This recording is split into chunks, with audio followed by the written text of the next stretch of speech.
नमस्कार, आपके साथ मैं हूं इप्शिता सिंह। इस वक्त की बड़ी खबर आ रही है मुंबई से। हादसे के बाद समुद्र में डूबी पनडुब्बी सिंधु रक्षक से 3 नौसैनिकों के शव बरामद किए गए हैं। बाकी नौसैनिकों के शव निकालने की कोशिशें की जा रही हैं।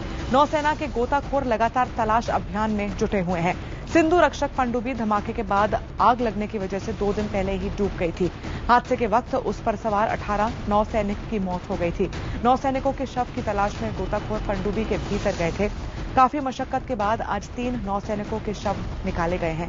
नौसेना के प्रवक्ता का कहना है कि धमाके की चपेट में आने से और लगातार पानी में रहने से शवों की स्थिति काफी खराब हो चुकी है और उन्हें पहचानना मुश्किल है।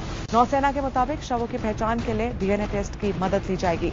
नौसेना के मुताबिक इस हादसे के बाद लापता नौसैनिकों में से किसी के भी जीवित बचने की संभावना नहीं है।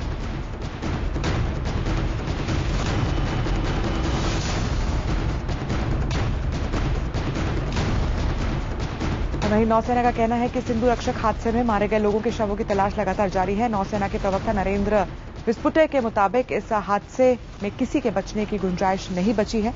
नौसेना प्रवक्ता से बात की हमारे संवाददाता विवेक गुप्ता ने। जी सर, क्या अपडेट अभी तक में?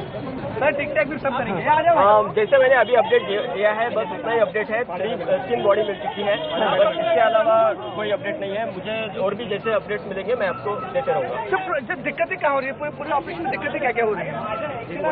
दिक्कतें कई हैं। जैसे सबमरीन में जब एंट्री करते हैं तो मडी वाटर है, मडी वाटर से एंट्री करते समय दिखाई नहीं देता है, तो हाई पावर लैंप वहाँ लगाए गए हैं और वहाँ से उनको देखने में भी मुश्किल हो रही है।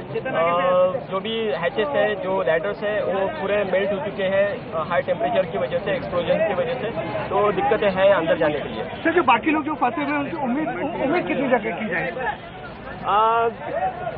उम्मीद बहुत कम है, लेकिन फिर भी हम होप रखेंगे, उम्मीद रखेंगे और देखते हैं कि ये हो जाए। तो उनकी फैमिलीज यहाँ पे आई हुई है?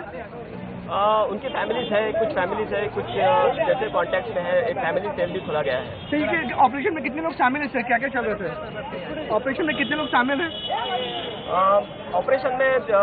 सभी अलग अलग यूनिट के सभी लोग शामिल हैं, सभी ड्राइवर शामिल हैं, ऑफिसर्स वहाँ हैं, फ्लैग ऑफिसर्स वहाँ हैं। ये थे हमारे साथ जो बता रहे थे कि आएंगे सिंधु रक्षक के जो लोग हैं जो फंसे हुए हैं उनमें से बच्चे को भी काफी कम दिखी जा रही है। मुंबई से कैमरा दीपक के साथ गुप्ता, IBN7। और इस अहम खबर पर लगातार नजर बनाए हुए हैं मुंबई में मौजूद हमारे संवाददाता विवेक गुप्ता। आइए सीधे रुख करते हैं विवेक का। विवेक, अभी भी क्या गोताखोर सर्च ऑपरेशन में लगे हुए हैं? कितना मुश्किल है सबमरीन के अंदर जाना और क्या कुछ जानकारी हासिल हो पाई है कि क्या कुछ देखने को मिला? और ये विस्फोट जो हुआ था, क्या ये मिसाइल को रखने वक्त ही हुआ था या फिर कुछ गैसेस के मिलन की वजह से अचानक सबमरीन में विस्फोट हुआ था? इसलिए देखिए, जहाँ तक ऑपरेशन की बात है तो वो 24 घंटे ऑपरेशन चल रहा है। हालांकि जो डिफेंस के बैरन ने साफ तौर पे कहा है कि 24 घंटे चाहे वो दिन हो रात हो, उनका ये सैल्वेज ऑपरेशन कंटिन्यू है। और अभी आज सुबह से ये बुरी खबर आना शुरू हो गई। हालांकि लोग उम्मीद जता रहे थे कि शायद पनडुब्बी के अंदर कोई केबिन, ऐसा वाटर टाइट केबिन बचा हो जहाँ पर जो सेलर है, जो 18 सेलर उसमें फंसे होते, शायद वो जिंदा हो सके।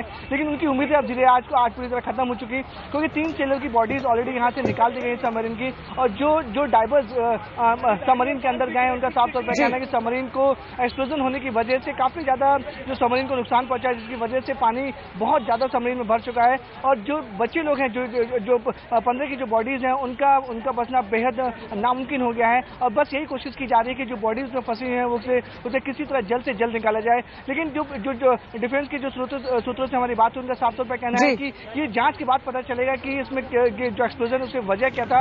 लेकिन जो प्राइमरी फेस हमें ये लग रहा है कि जो मिसाइल को जो लोडिंग के वक्त हो सकता है कि थोड़ी सी जो मिसाइल को लिफ्ट किया जा रहा था उस समय थोड़ी सी दिक्कत हुई है, जिसकी वजह से ये एक्सप्लोजन हुआ है और इतना बड़ा हादसा हुआ है। साथ ही में खबर ये भी मिल रही थी कि ऐसे सैल्वेज ऑपरेशन के लिए इंडियन नेवी के पास वो एक्सपर्टीज नहीं है।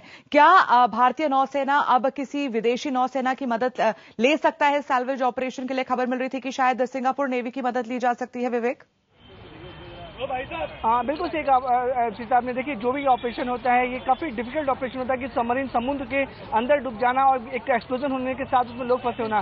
तो ये जो नेवी के बाद हम इंडियन नेवी की बात करें तो वो इतने ये सब सैल्वेज ऑपरेशन के लिए इतनी एक्सपर्टीज नहीं है, ना ही उनके पास इतनी टेक्नीशियन है। मैं आपको बता दूं कि कुछ साल पहले एक INS विवेक करके एक जहां तो वो ठीक इसी तरह डूबा था, लेकिन उसमें सिंगापुर की कंपनी को बुलाया गया था कि इसमें बताया जा रहा है कि पूरी दुनिया में सिंगापुर के पास 2 ही ऐसी टीमें हैं जो इस तरह के सैल्वेज ऑपरेशन को ठीक से अंजाम दे सकती है। तो माना जा रहा है कि जो नेवी के लोग हैं शायद सिंगापुर की हेल्प से कंपनी हेल्प मांगे, लेकिन अभी तक इसकी ऑफिशियल कंफर्मेशन कुछ भी नहीं है। वो नेवी खुद अपनी पूरी कोशिश कर रही है, खुद अपने डाइवर्स समुद्र में भेज रही है कि जो लोग अंदर फंसे हैं उन्हें किसी तरह जल्द से जल्द निकाला जाए। लेकिन दिक्कत ये आ रही है कि सीता की जो बॉडीज मिल रही हैं वो पूरी तरह जल चुकी हैं, पूरी तरह डिस्टर्ब हो चुके हैं। तो DNA टेस्ट के बाद ही कंफर्म पाएगा कि कौन किसकी बॉडी है। सीता, चलिए, फिलहाल बहुत बहुत शुक्रिया विवेक इस अपडेट और जानकारी के लिए।